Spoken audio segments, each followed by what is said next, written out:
Bienvenue dans votre magazine multiculturel Carrefour. Après une première émission sur la prévention, dans ce nouveau numéro, nous allons vous présenter les avantages d'une vie sans tabac ainsi que les méthodes pour arrêter de fumer. Le tabagisme tue plus de 5 millions de personnes chaque année dans le monde. Cependant, en 10 ans, le nombre de consommateurs en Suisse a diminué de 6% et 48% des fumeurs déclarent vouloir arrêter de fumer. La cigarette entraîne une dépendance dont il peut être difficile de se débarrasser tout seul. Elle n'existe pas de technique miracle. Toutefois, il est possible de se libérer définitivement. Dans ce reportage, nous vous présenterons quelques aides pour arrêter de fumer, ainsi que les avantages d'une vie sans tabac, tels qu'être en meilleure santé, retrouver le sens du goût ou avoir plus d'argent pour ses loisirs.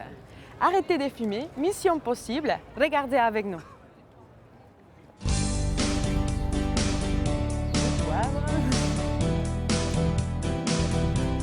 Je m'appelle Claire Eva, j'ai fini mon apprentissage il y a quelques temps et j'ai commencé ici il y a 1 an et demi. Et voilà, c'est un métier qui me plaît beaucoup, la nature, tout ça, la création. Et aujourd'hui, est-ce que tu fumes? Ah non, j'ai arrêté. Ça fait maintenant bientôt 2 ans, au mois d'août ça fera 2 ans que j'ai arrêté. Donc à 21 ans, tu as arrêté. Voilà, tout à fait. Combien de cigarettes tu fumais avant? Un paquet par jour. Oui, non, ouais. Quand même. Ouais, quand même, ouais. Et tu as commencé à quel âge? Waouh. Je devais avoir 14 ans.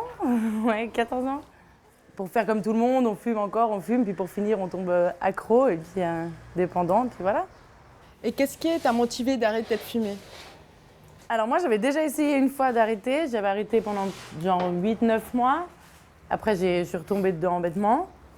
Et après, c'est du jour au lendemain, ma sœur qui devait arrêter de fumer à la base et qui a repris. Mais je sais pas, du jour au lendemain, en fait, j'étais en vacances à Madagascar. J'ai pris l'avion, j'ai dit voilà, c'est ma dernière cigarette et c'était ma dernière cigarette.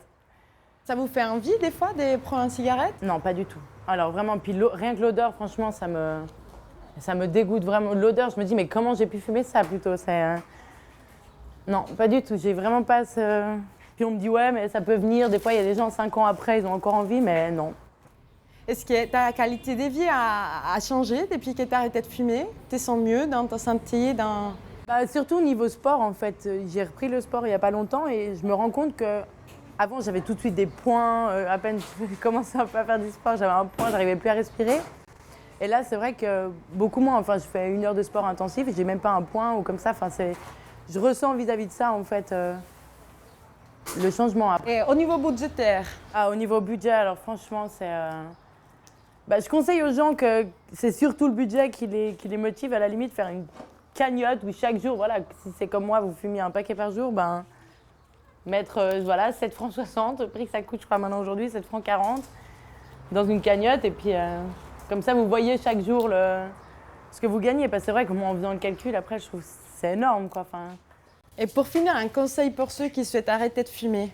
Il faut être soi-même décidé, se dire, voilà, j'en veux plus, je m'arrête, et je sais pas, moi j'ai essayé de remplacer mes habitudes, voilà, si je partais prendre le bus, avant je partais 5 minutes avant, là je partais un petit peu plus juste en me disant bon, j'aurais pas le temps de fumer, et c'est des petits trucs un peu comme ça, puis au fur et à mesure, on s'y habitue, puis c'est comme ça, parce que finalement on s'aperçoit que c'est même plus par plaisir qu'on fume, c'est par habitude en fait, c'est ça, je trouve que je me suis rendu compte que c'était plus à chaque fois que je m'allumais une cigarette, oh, j'ai envie d'une cigarette, ça me fait du bien, c'était vraiment... Franchement, je vais plutôt conseiller les gens d'arrêter plutôt qu'autre chose. Hein. Et bonjour monsieur, est-ce que vous fumez des cigarettes? J'étais un grand fumeur, j'ai quitté il y a 3 mois, il y a 3 mois. Vous fumez depuis combien de temps? 50. 50 ans?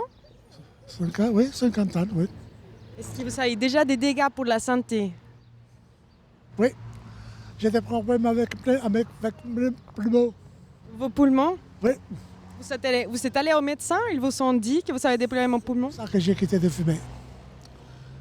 Et c'est difficile, c'est comment? Très difficile, très difficile. Pourquoi j'ai avec moi des cigarettes toujours. C'est psychologique. Je sais que c'est vraiment, j'ai besoin de cigarettes, je sais que je l'ai. Alors j'ai dit non.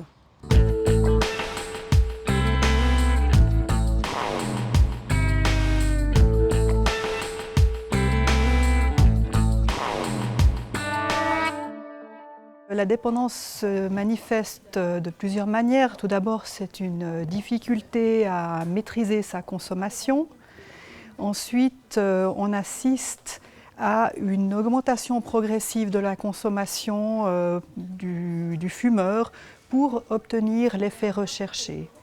L'explication est qu'en exposant cette région du cerveau où agit la nicotine, c'est-à-dire le système de récompense, les récepteurs à la nicotine vont augmenter en nombre et ainsi réclamer davantage de nicotine, et il faudra en prendre de plus en plus pour se sentir bien. Comment est-ce que vous avez fait pour surmonter cette dépendance à la cigarette? C'était comment les premiers jours que vous avez arrêté de fumer? Le premier jour, c'est un peu bien sûr fatiguée, je ne suis pas en bonne humeur, voilà, fâchée comme ça, et je gratte parfois. Mais c'est pas de grande drogue. Hein. Et en plus, mais ça va, j'ai fait en même temps le sport, hein. Ben, ça m'aide beaucoup. Quelles sont les difficultés que rencontrent les personnes qui ont décidé d'arrêter de fumer? Une des difficultés qu'on rencontre souvent, une difficulté importante, c'est les symptômes de manque, de sevrage, tels que des fortes envies de fumer, de l'irritabilité, de l'anxiété, des troubles du sommeil, des troubles de la concentration, etc. Même si ces symptômes finalement se manifestent surtout durant les 2 premières semaines de l'arrêt, avec un pic autour du 3e jour. Ensuite, ces symptômes diminuent. Et si on utilise des médicaments d'aide à l'arrêt, ces symptômes seront nettement atténués. Là, on parle des symptômes physiques. Voilà, alors c'est les symptômes physiques. Maintenant, il y a d'autres difficultés qui entrent en ligne de compte, telles que par exemple des situations de stress, de conflits, des événements extérieurs qui étaient inattendus, ainsi que toutes les situations qui sont associées à la prise d'une cigarette, que ce soit la prise d'un café, d'alcool, que ce soit le fait d'avoir l'habitude de fumer quand on se sent peut-être un peu triste ou anxieux. Tout ceci sont des facteurs qui représentent des difficultés.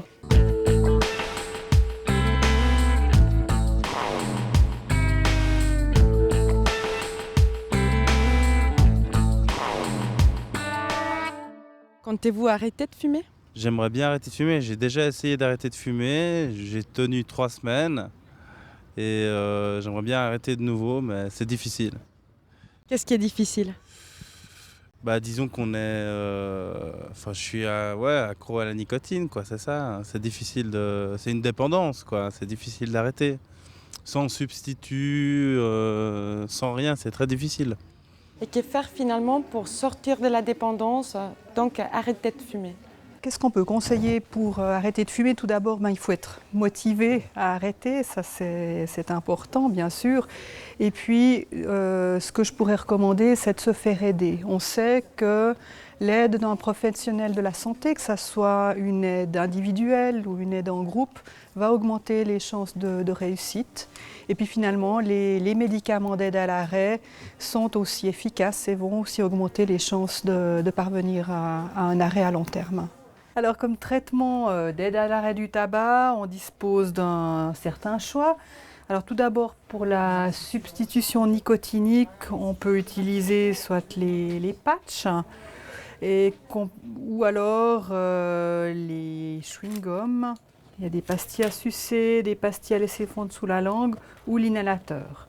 On dispose du traitement de bupropion, c'est un traitement antidépresseur, ainsi que la varénicline, c'est le dernier qui est arrivé sur le marché. Tous ces traitements augmentent les chances de réussir son arrêt. Tous sont efficaces. En tout cas, il ne faut pas se décourager si on a déjà tenté un arrêt et qu'on a fait une rechute. Au contraire, c'est une occasion d'apprendre et d'utiliser finalement ce qu'on a appris durant cette expérience pour s'améliorer la fois suivante.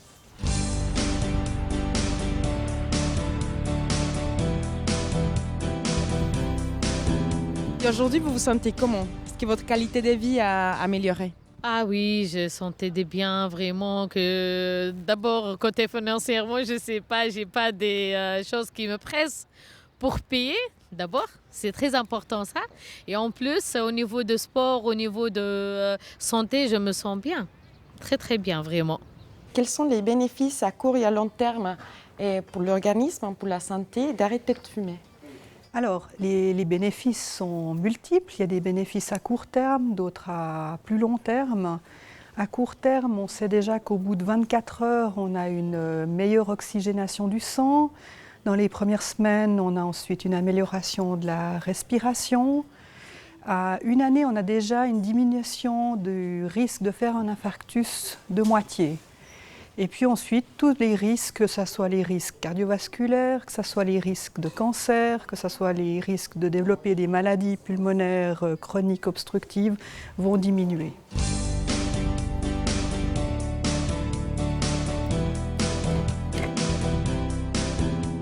Et après, alors, toutes ces années de consommation, qu'est-ce qui vous a poussé à arrêter de fumer? La première fois qu'on a arrêté, c'était quand je suis tombée enceinte d'Amélie, que c'était déjà... Amélie, elle a quel âge? Amélie, t'as quel âge? 4 ans? Waouh! Et là, dès qu'on a su, on a arrêté. Avant, quand nous sommes jeunes, on fume avec les copains, on sortit en boîte et tout ça. Tout le monde dit, arrête de fumer, c'est mauvais, mais on s'en fiche. Total, c'est ma vie. S'il y a quelque chose, je m'en fiche. C'est mon choix. Mais quand on a une famille, je ne peux plus dire ça. Parce que si jamais j'attrape quelque chose à cause d'une mauvaise décision que c'est les cigarettes, moi, je vais être déjà morte. Je vais rien sentir. Mais comment je vais laisser ma famille? Avec quelle douleur ils vont traverser toutes les épreuves avec moi, les médecins, chimio, si jamais je attraperais quelque chose comme ça. Les décès, la perte, tout ça, c'est un peu égoïste quand on a une famille de dire c'est mon choix. C'est plus ton choix, c'est un choix des familles. Est-ce que vous-même, vous fumez à la maison? Non. On a fumé longtemps, mais on s'est arrêté. Ça a pris du temps. Donc maintenant, 2006 et 2007. Nous sommes de mauvais consommateurs de tabac. Aussi pour l'arrivée des enfants, est-ce que vous avez décidé d'arrêter? C'est trop cher. Alors, c'est une bonne question parce que ma fille, quand je me suis arrêté, la raison pour laquelle je me suis arrêté, c'est parce qu'elle m'a dit « Papa, arrête, parce que j'aimerais pas que tu meurs ou que tu aies un cancer. » Et avant cela, j'avais essayé toutes sortes de subterfuges tels que les Nicorette et puis j'avais à chaque fois recommencé. Et là, dans ce cas, c'est ma propre fille qui a réussi à m'arrêter uniquement en me disant ça. Donc je pense que c'est psychologique pour mon cas.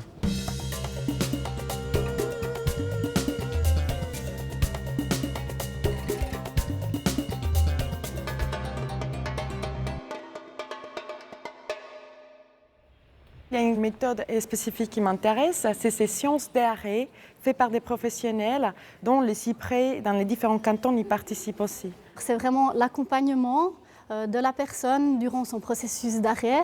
Donc on essaie vraiment d'être attentif à la situation particulière de la personne et de construire avec elle ce programme, c'est-à-dire qu'on va réfléchir à des stratégies pour répondre à des moments de manque. On va déjà faire un petit peu l'analyse des habitudes du fumeur, donc quand est-ce qu'il fume, pour un peu justement détecter ces situations où il pourrait avoir un risque de rechute par exemple quand on est dans le processus d'arrêt. Pourquoi est-ce que ces cours sont importants? Alors, c'est important parce que ça permet justement de s'adapter à la personne, donc de vraiment travailler avec elle.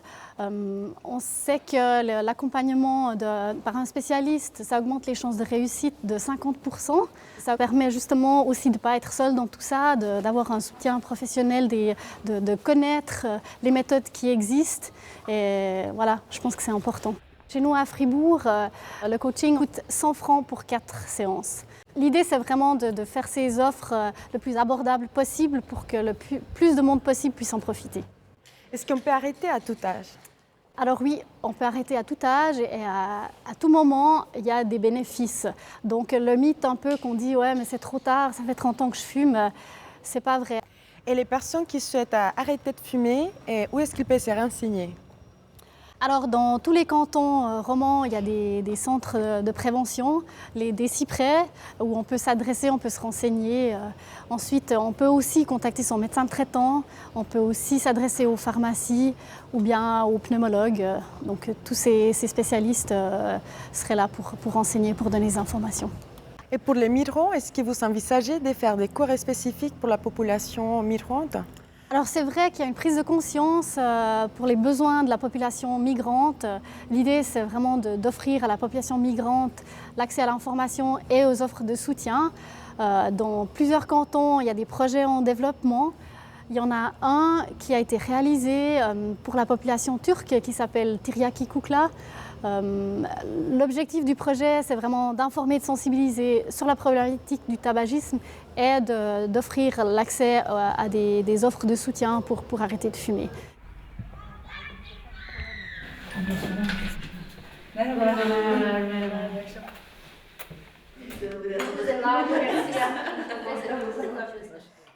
Ve ruh halinde bir değişiklik olabiliyor. Mesela işte düşünün çok sevdiğiniz bir şey. Yıllardır beraber olmuşsunuz ve kaybediyorsunuz. Dieses Projekt wurde gemacht, weil man bei der Umfrage festgestellt hat, dass in der Schweiz sehr viele türkischsprachige Migrantinnen rauchen. Der Kurs findet jeweils Freitagabend statt, dauert 8 Male. Und jedes Mal treffen wir uns bei einer Teilnehmerin. Jetzt ich bin 22 Jahre in der Schweiz. Eigentlich hier vor 10 Jahren ich habe aufgehört, einfach viel zu rauchen. Vor 5 Tagen ich habe fast 30 Stück ich habe Zigaretten am Tag geraucht. In der Nacht, wenn ich schlafen gehe, ich huste so stark. Sehr schlimm, ich huste in der Nacht. Und bei dem Lunge, ich merke, das ist einfach viel Schleim. Darum habe ich gesagt, ja besser, ich muss sicher Mühe geben, ich muss schon aufhören.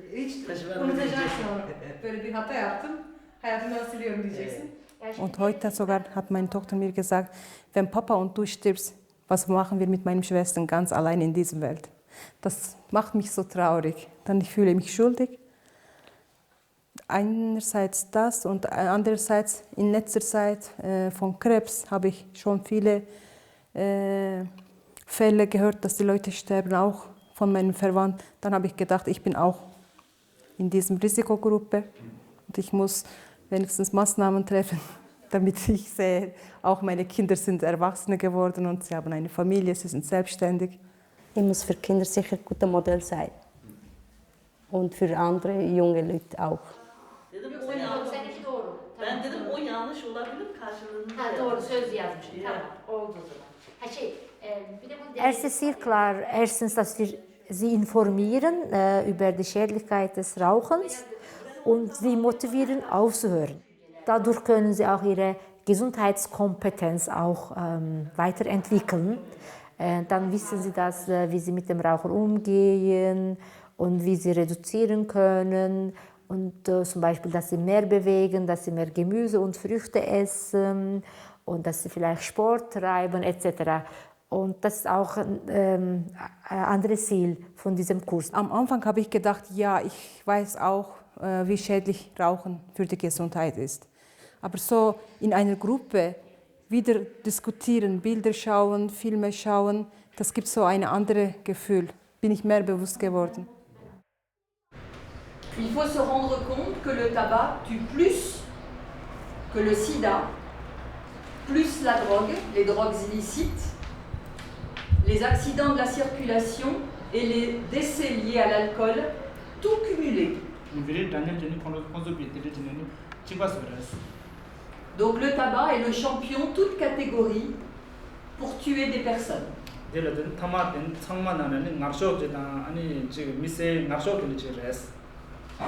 En ce moment, ça veut dire début juin, il y a un concours national. Et si certaines personnes veulent tenter de gagner 5 000 francs, eh bien, il faut qu'elles arrêtent de fumer pendant 1 mois. Alors peut-être ça mérite d'être lu et de tenter sa chance. En tout cas, je vous le souhaite. Si vous voyez un petit Tibétain qui a une cigarette, vous dites « Ah, ça c'est interdit. Hein? Madame Val ne veut pas ça. » Pourquoi l'importance de faire des cours spécifiquement pour la communauté migrante, dans ces cas-là tibétaine? C'est la difficulté, ils n'ont pas les mêmes chances d'accéder à l'information que la population autochtone. Soit il peut y avoir une barrière linguistique, soit il peut y avoir des barrières culturelles. Quel est le bilan d'aujourd'hui? Alors je crois que ça a été très positif parce que le public était médusé et qu'ils ont fait appel à un interprète qui était excellent. Et donc moi, le contact que j'ai eu depuis novembre avec cette communauté, c'est excellent. C'est gratuit? Ils peuvent venir gratuitement, les personnes migrantes? Les personnes migrantes, mais pour autant qu'ils adhèrent au processus, c'est-à-dire envoyer une personne multiplicatrice pour la première phase et ensuite trouver environ une vingtaine de personnes dans leur communauté pour suivre la formation que la personne multiplicatrice aura choisie. Ça fait 2 ans qu'il fume, mais aujourd'hui il a beaucoup appris et il veut s'arrêter quand même à fumer le plus vite possible, c'est ce qu'il souhaite. Ça fait pas longtemps qu'il fume, mais depuis qu'il est arrivé en Suisse, il a commencé à fumer avec ses amis parce qu'il attend dans son dossier ses papiers. Et c'est un peu le stress et puis un peu de solitude qu'il commence à fumer avec ses amis. Est-ce que vous êtes motivé d'arrêter de fumer? Il commence à réfléchir pour arrêter la fumée parce que dans sa famille, il n'y a personne qui fume ni boit d'alcool. Alors lui seul, il boit et puis c'est un mauvais exemple pour la famille. Alors il aimerait bien montrer le bon exemple pour la famille et pour ce faire, il va bientôt arrêter à fumer. Merci beaucoup. Bonne continuation.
Notre communauté a l'habitude d'échanger d'avoir des rapports de réciprocité en fait avec les autres associations, soit des Zurich, de Genève, de Berne. Donc on se réunit lorsqu'il y a une fête, on essaye toujours d'être là. C'est un moment de partage justement entre familles et puis plusieurs générations. Et ce qui fait la richesse ce genre d'événements et ce genre de manifestations, c'est que nous pouvons partager avec les parents, les enfants, toutes les générations confondues, en moment des sentiments boliviens, mais aussi latino-américains, mais aussi de notre sentiment d'être ici en Suisse, parce que c'est aussi un échange avec la culture suisse. L'intégration va dans les deux sens.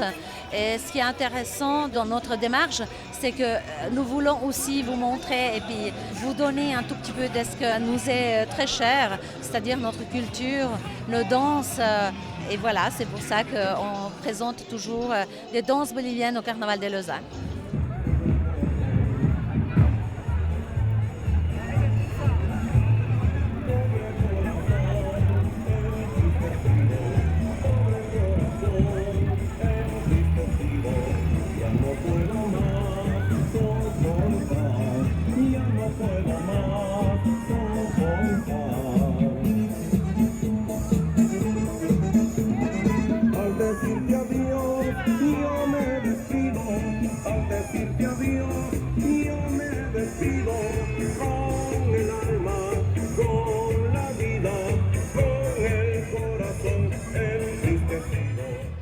Vivre sans fumer, c'est vivre mieux et plus longtemps. Il existe différentes méthodes pour arrêter de fumer. N'hésitez pas à franchir les pas et demander de l'aide. Pour trouver plus d'informations sur les thèmes d'aujourd'hui ou pour revoir nos émissions, rendez-vous sur notre site internet www.carrefourtv.ch. Comme toujours, un grand merci pour votre fidélité. On se retrouve le mois prochain sur votre télévision locale. À la prochaine et à la vista!